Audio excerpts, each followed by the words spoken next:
This is the T1 Heavy, a Tier 5 American heavy tank. It's big, it's got a lot of armor, and while it may not be very accurate, this is currently one of the best Tier 5s in the game. You make your way up to Tier 6, you find the M6, another very strong Tier 6 heavy tank, even at a little bit of a nerf, but even then is still a very strong vehicle with a great 90mm gun, and as well pretty good armor still for the tier that it's in. Then in Tier 7, we then get that same type of chassis design, the M6A2E1. And this is where strengths become stronger. The frontal armor on this tank is the thickest, in my opinion, at Tier 7. You're going to see in just a moment how thick the front of this vehicle is. And the turret on this tank as well, that man, yeah, good luck getting through that. And even if you shoot the edges of the turret, it is still very, very thick. And then we move up to Tier 8, another M6 variant. This is the M6A2E1 Experimental.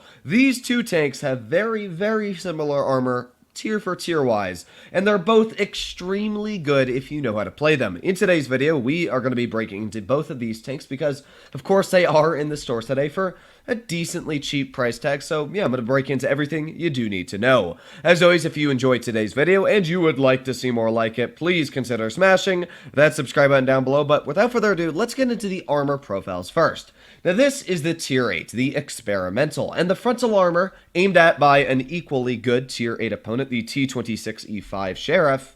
Look at the frontal upper plate. It is 264mm thick. And the lower plate, it's literally an auto ricochet. Even if this tank loads heat, you can still see the upper plate's about 273, and the lower is 267. This tank has got some incredible frontal armor, but it does have cheeks, and these cheeks are decently weak at 225.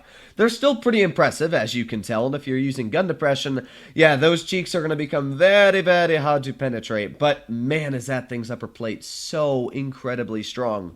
270 base, it's basically one of the only Tier 8s in the game that even if you load premium, it basically negates it. Now, of course, if you run Cali, yeah, calibrated shells, this is the major difference between Cali and not Cali, but yeah, that's still pretty dang impressive. The weak spot of this tank is actually the turret armor.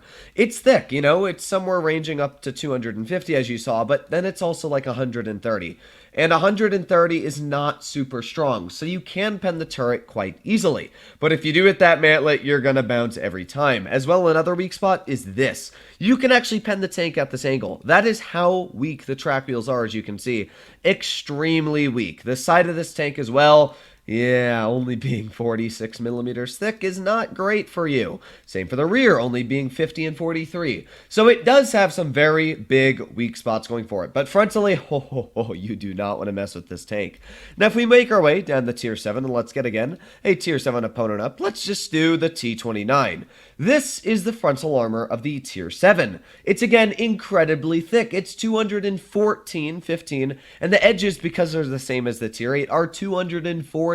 Good luck penning that. Even with premium, the edges are stupid thick. The frontal armor, as I said, was pretty good, and the upper plate still ranges upwards of 230mm. It does have a lower plate, but even then, it's 191. Imagine being a Tier 6 medium, and you're just going up against this. This is what you'd see with premium. Like, what? Yeah. So, the frontal armor on this tank is incredibly thick. It carries the exact same turret armor as the Tier 8.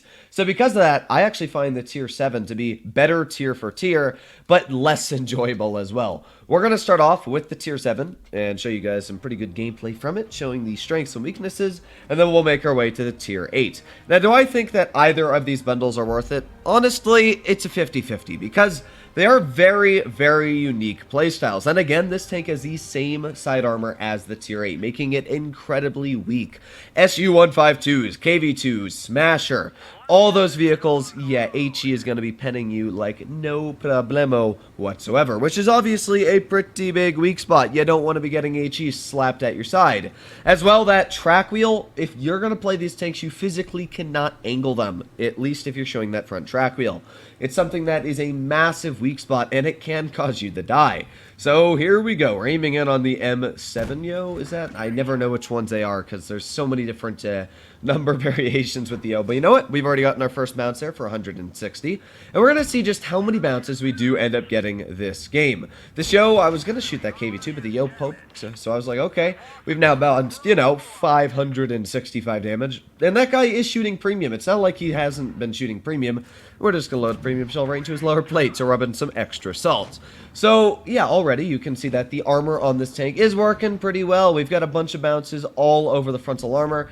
And, well, let's see if we can continue popping out here. Thank you very much, T25-2.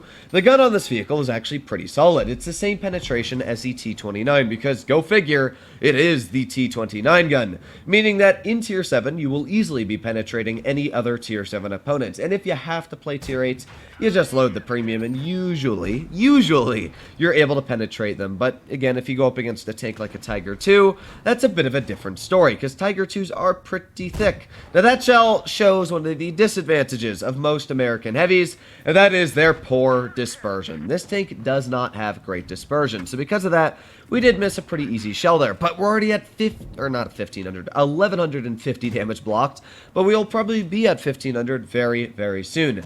Now, I accidentally tapped my HE key here, and you're going to see I'm like scrambling to try and get my standard shell back up.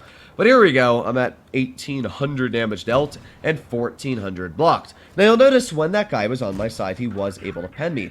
But as soon as I start aiming in on his lower parts, it's just an easy pen all day, every day.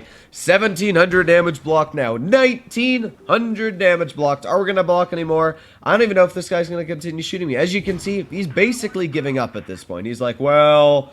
oh, that kind of sucks, doesn't it? Yeah, literally you can see he's not even shooting at me. That just shows you how incredibly strong these tanks can be. He has given up shooting at me and is shooting at my teammate. That is insane. And over here, we've just blocked an easy 2,000 damage. SU-152's HE only dealing 200. And we ourselves loaded an HE, finishing off the Black Prince. So now this SU-152, yeah, he's in a world of trouble. Even if he pens us, he's not going to take us out. And because I purposely made sure that car was in front of me, if he shot an HE, it hit the car instead of me. So this SU basically figured, well, shoot. Yep, there you go. 3,189 damage dealt. 2,085 damage blocked, and we only took about 500 hit points this entire game. That is actually insane. And it shows you just how incredible the M6A2E1's frontal armor is. If we take a look at the M6A2E1 Experimental, its armor is honestly just as good. As you saw, that upper plate is 270, and if you're hull down, literally nothing, even at Tier 9, is gonna easily be penning that. You're gonna have to load premium, especially with calibrated shells.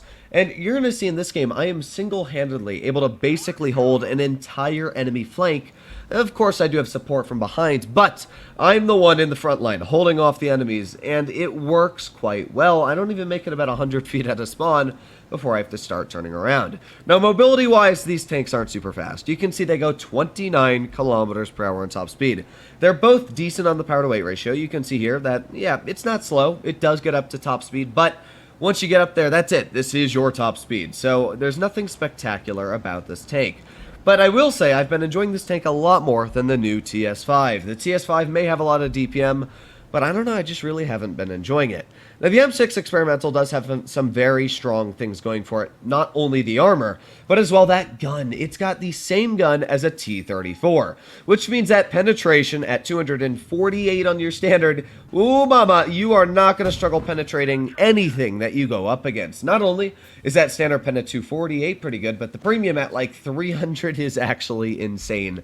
It's got a good aiming time for what it's worth. Although the dispersions is amazing, you'll see that I still hit my fair share of shots. And of course the alpha goes up from 310 to 400. Yeah, this tank is it's a pretty beefy one, and that's why I actually like this tank more, just because you got more alpha, you got more armor. It's basically just a more fun version of the Tier 7. Aiming in on that ISU, getting that little snap in, and there you go, our first bounce right on the front of the tank from the ISU. And as you can see, it literally bounced on my upper plate. Can you name any tanks that'll bounce an ISU with the BL10 on an upper plate? I bet you can't, but this tank, there you go, there's our second bounce, again on the upper plate, from an ISU. It's actually insane how incredible the frontal armor is. We have blocked 1,470 damage this game. This guy, he's just ricocheting off our turret. I'm not even worried about him. We got the Kunza Panzer over here. Is he going to pen me? No, he's not. 1,970 damage blocked.